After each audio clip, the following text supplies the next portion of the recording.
দর্শক, সামনেই শীত, আর এই শীতে কিন্তু ডরমেন্সিতে চলে যাবে আমাদের সব ধরনের লেবু গাছ। পাতা ঝরতে ঝরতে একসময় গাছ হয়ে যাবে পুরোপুরি নেড়া। কিন্তু এই ডরমেন্সিতে যাওয়ার আগে আমাদের এই লেবু জাতীয় গাছগুলোকে বিশেষ কিছু পরিচর্যার মাধ্যমে কিন্তু ফুল এবং ফলাসার উপযোগী করে তুলতে হবে, যেন ডরমেন্সির পর এই সমস্ত গাছে ফুল আসতে কোনো ধরনের বাধা না থাকে। দর্শক, লেবু চাষে যারা সফল তাদের সিক্রেট যদি এটি হয়, লেবু চাষে যারা পুরোপুরি ব্যর্থ তাদের গাফিলতিও কিন্তু এটি। আমরা সময় মতো পরিচর্যা সারি না, সময় মতো খাদ্য, জল, ওষুধের ব্যবহার করি না। আর এক সময় বলি, ছাদের গাছে অধিক পরিমাণে লেবু হয় না। দর্শক, ছোট্ট একটি ভিডিও, আশা রাখছি এই ভিডিওটি দেখলে লেবু জাতীয় গাছে ফুল নিয়ে আসা, ফুল থেকে অধিক পরিমাণে ফল সেট করা, এই সমস্ত সমস্যা কিন্তু আর আসবে না। গাছ আপনার ভরে থাকবে নানাবিধ লেবুতে। তাই ভিডিওটি সম্পূর্ণ দেখার অনুরোধ রইল। দর্শক, প্রথমে আমাদের জানতে হবে লেবু গাছে ডরমেন্সির সময়টুকু কতটুকু। লেবু গাছে ডিসেম্বরের মাঝামাঝি থেকে জানুয়ারির শেষ পর্যন্ত কিন্তু ডরমেন্সি থাকে। ফেব্রুয়ারির ফার্স্ট উইক থেকে প্রচুর পরিমাণে ফুল কিন্তু দেখা যায়। এটি বাতাবি, মোসাম্বি, কমলা, পাতিলেবু সব ধরনের ক্ষেত্রে কিন্তু একই রকম হয়। ব্যতিক্রম হয় কিছু কিছু অল টাইম ভ্যারাইটি গন্ধরাজের মধ্যে, আর বাকি মোটামুটি একই রকম হয়। কিন্তু দর্শক, আমাদের ছাদ বাগানের ক্ষেত্রে যে কাজটি হয় সেটি হচ্ছে ডরমেন্সি কাটিয়ে যখনই লেবু গাছে ফুল নিয়ে আসে, তারপর কিন্তু ফুল ঝরা আর বন্ধ করা যায় না। দেখবেন প্রচুর পরিমাণে ফুল আসে। ছাদ বাগানে লেবু গাছে ফুল হয় না এই কথা কিন্তু আমরা বলতে পারবো না।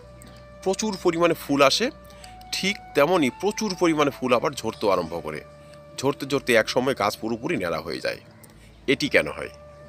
এটি হয় গাছের গোড়ায় সঠিক পরিমাণে খাদ্যের অভাব হলে, গাছে নানাবিধ রোগ দেখা দিলে, গাছের শিকড় ড্যামেজ হয়ে গেলে, গাছে ভুলভাল ওষুধ এবং খাবারের অধিক ব্যবহারের ফলে। আজকে সেসব বিষয় ক্লিয়ার করার চেষ্টা করব।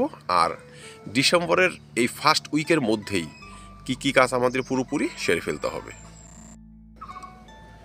দর্শক, এখন যে কাজটি আমাদের প্রথম করতে হবে সেটি হচ্ছে লেবু গাছের গোড়া পুরোপুরি পরিষ্কার করে দিতে হবে, যেন কোনো ধরনের আগাছা, আবর্জনা লেবু গাছের গোড়াতে একদম গজাতে না পারে। কারণ গাছ এখন ডরমেন্সিতে থাকবে, গাছকে কোনো ধরনের খোঁচাখুচি ডিস্টার্ব করা যাবে না।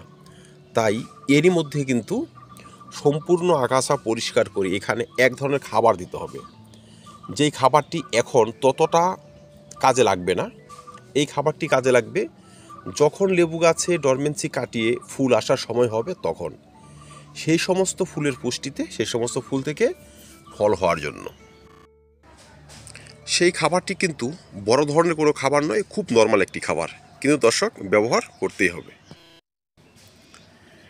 আমি একটি বড় টবের জন্য এমন গ্লাসের মোটামুটি 1 গ্লাস থেকে একটু কম গোবর সার নিয়ে নিয়েছি। দেখুন, আমি কিন্তু মাটির খোঁচাখুচি করিনি, কিন্তু গোবর সার নিয়ে নিয়েছি।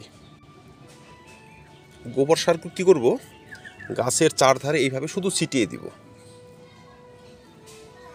গোবর সার বলতে যেটি 1 থেকে 1.5 বছর পুরনো গোবর, একদম ঝুরঝুরে হয়ে গিয়েছে, সেই গোবরটি নেবেন। নতুন গোবর কিন্তু কোনোভাবে নেবেন না, ঠিক আছে?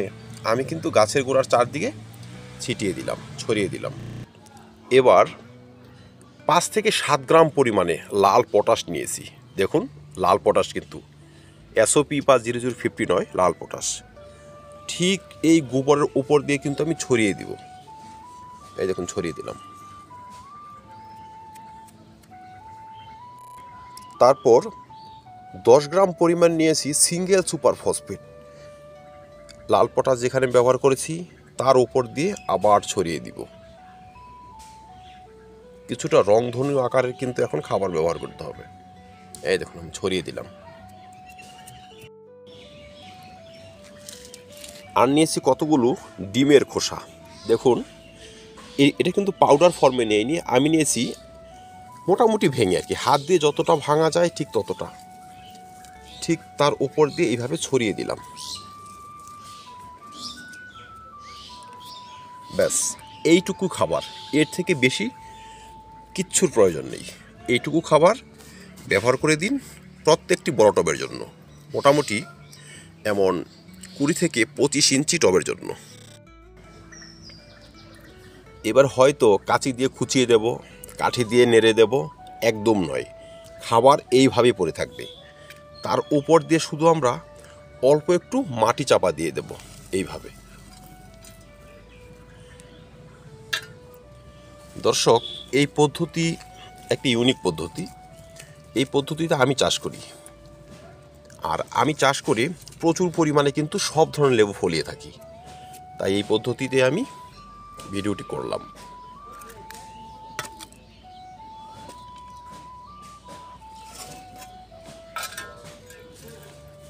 এইভাবে ছড়িয়ে দিন। ব্যাস, আমার কিন্তু ডরমেন্সির আগে পর্যন্ত লেবু গাছে খাবার দেওয়া পুরোপুরি কমপ্লিট। মোটামুটি জানুয়ারি মাসের আগে এই ধরনের গাছে আর কোনো ধরনের খাবার দেওয়ার প্রয়োজন নেই। দর্শক, এবার প্রশ্ন থাকতে পারে, এই সময় এই সমস্ত খাবার আমরা কেন ব্যবহার করলাম? এই খাবারের মধ্যে রয়েছে কি, তার কি প্রয়োজন? দর্শক, এখানে ব্যবহার করেছি পটাশিয়ামযুক্ত খাবার লাল পটাশ। লাল পটাশ কী করবে?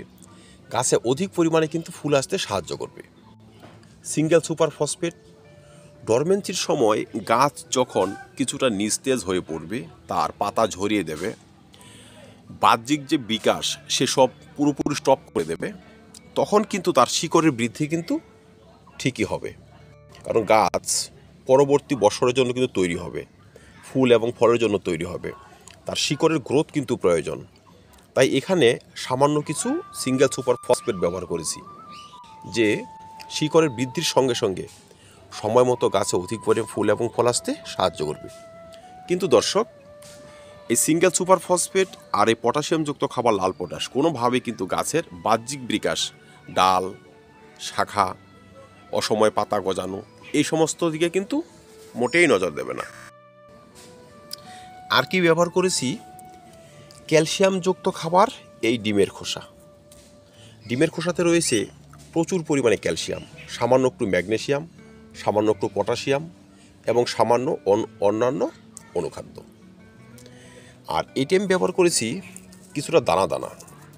এর কারণ হচ্ছে ডরমেন্সির এই সময়টুকু কিন্তু এ সমস্ত কোনো খাবারই কাজে লাগবে না।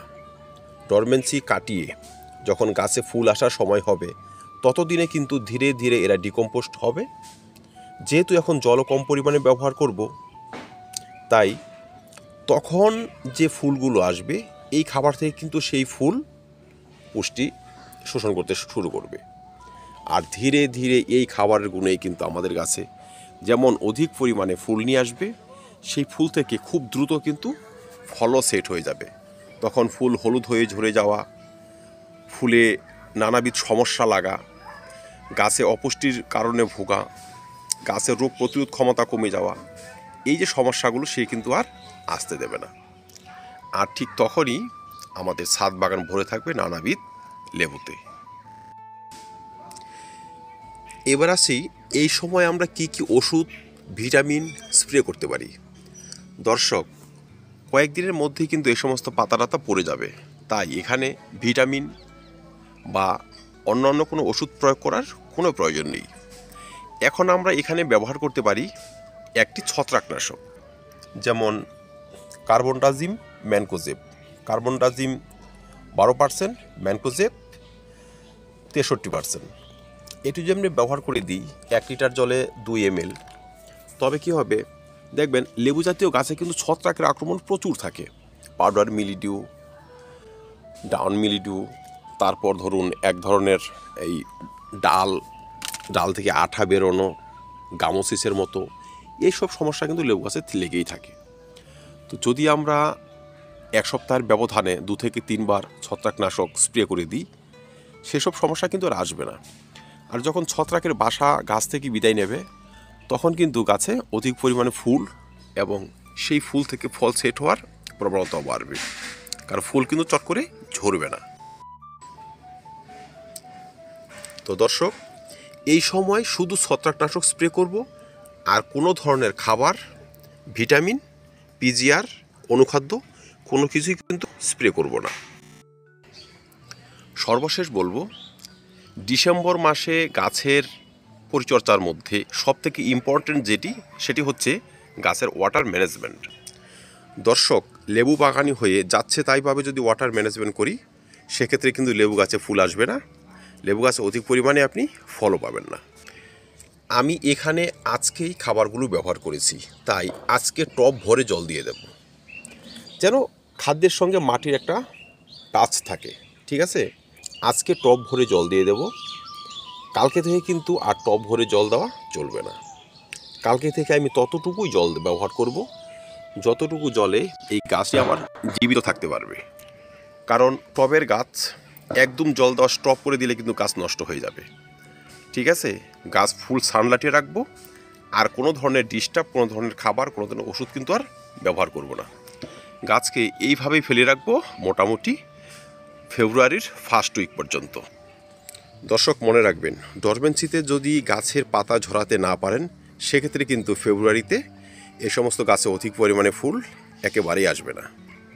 তখন হয়তো ফুল না এসে নতুন পাতা এবং শাখা গজাতে আরম্ভ করতে পারে।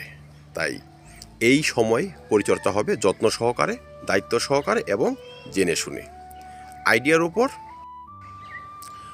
ভুলভাল পদ্ধতিতে কোনোভাবেই নয়। তো দর্শক, এই ছিল আজকের ছোট্ট ভিডিওটি ভালো লাগে লাইক এবং শেয়ার করবেন, চ্যানেলটি সাবস্ক্রাইব করে পাশে থাকবেন। ভিডিও দেখার জন্য অসংখ্য ধন্যবাদ।